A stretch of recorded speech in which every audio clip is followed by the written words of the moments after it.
The only local news teams taking action for you. KIMA KEPR Action News starts now. Coming up this morning on Action News, it was a busy day for firefighters yesterday, and the wind didn't help. In Benton City, a house fire spread to other homes and vegetation. Helicopters on standby, but brush fires in Kennewick and Pasco also had city crews busy. We'll share the latest. And Benton County Fire anticipated these conditions. Over the last 3 days, they've been shoring up fuel breaks, natural barriers to help limit the spread of a fire. A local fire chief calling it a good preseason shakedown to get crews dialed in. We'll hear from him. And in lighter news, in the same vein, the Yakima Fire Department has a new chief.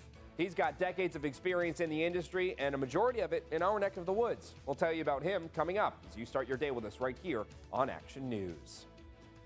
Good Wednesday morning, everybody. I'm Dave Furtado. And I'm meteorologist Jefferson Donovan. And boy, was it a fiery day yesterday. Yeah. A lot of fires around the area, and that wind definitely didn't help out. Yeah, that's absolutely correct. That wind just kind of aided fuel in spreading those fires around. It was not good for anywhere in the inland Northwest. I know obviously we are going to be talking about our viewing area for a majority of the morning, as we should, but also it wasn't just our viewing area. There was also some big fires towards Spokane. The Pioneer Fire near Lake Chelan exploded yesterday. It was just a bad day for fires all the way around. And the reason why, like Dave was mentioning, was some of that strong wind. Now, luckily today, we are going to be looking at light winds across the forecast area, which is going to be some great news. As we are looking out at Yakima this morning, it's a beautiful image, but maybe a bit hazy, especially if you look towards the horizon. It's 49 degrees, a bit of a cooler morning, and this is going to be indicative of what is going to be a cooler day coming our way. Here's a look at your weather headlines: lighter wind and cooler temperatures on this Wednesday.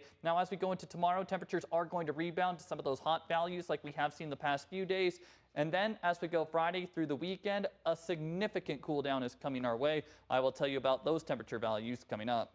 Thanks, Jefferson. We begin this morning with the busy day for firefighters, starting with an afternoon house fire in Benton City yesterday, spreading to neighboring vegetation and homes. What was originally called in as a residential fire at 13th and Ellen Street in Benton City, fire leaders say it spread to 4 houses and surrounding vegetation. Helicopters were on standby for a period of time, but the windy conditions made it difficult for them to help out.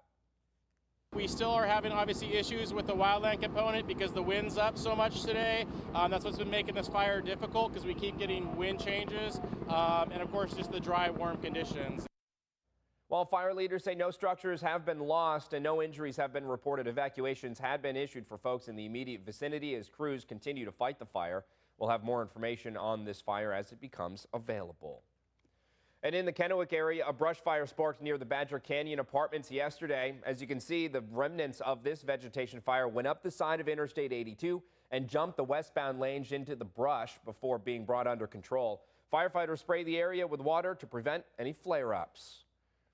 And another brush fire yesterday on Interstate 182 in Pasco at Road 68. This image is from the Department of Transportation that shows some of that smoke in the area.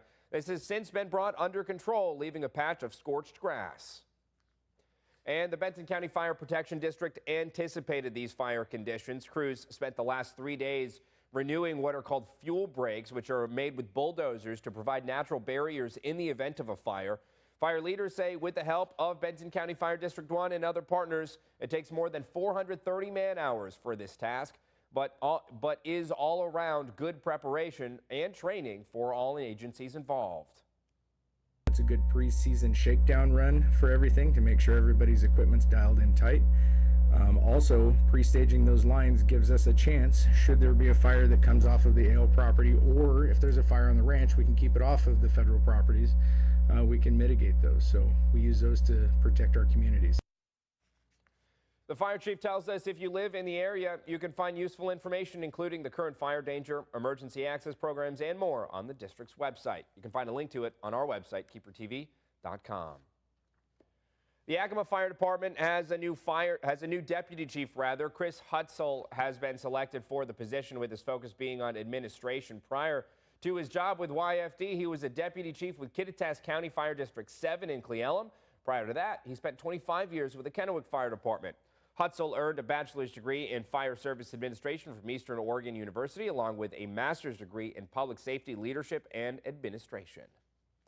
Now, Jefferson, let's jump back over to weather here, because one of the things that has been helping these fires was the dry, hot conditions that we've been seeing. Is that going to be continuing as we head on through the week as well? Well, I would say that the dry conditions are going to be continuing, not necessarily the hot conditions. Today is going to be much cooler than yesterday. Also, yesterday the winds were a big time factor in what fueled or at least aided in the spread of some of these fires. And we're not going to be looking at those strong winds today like we did see yesterday. Here's a look at what you can expect this afternoon. We're going to be in the upper 70s to low to mid 80s. Sunny skies in place once again for everyone. We still need to practice that fire safety, but again, the good news is it's slightly cooler and certainly not as windy today. Now, tomorrow is going to be another hot day, similar to what we have seen the past couple of days before a much larger cool down arrives this weekend. I'll continue to break down that forecast coming up.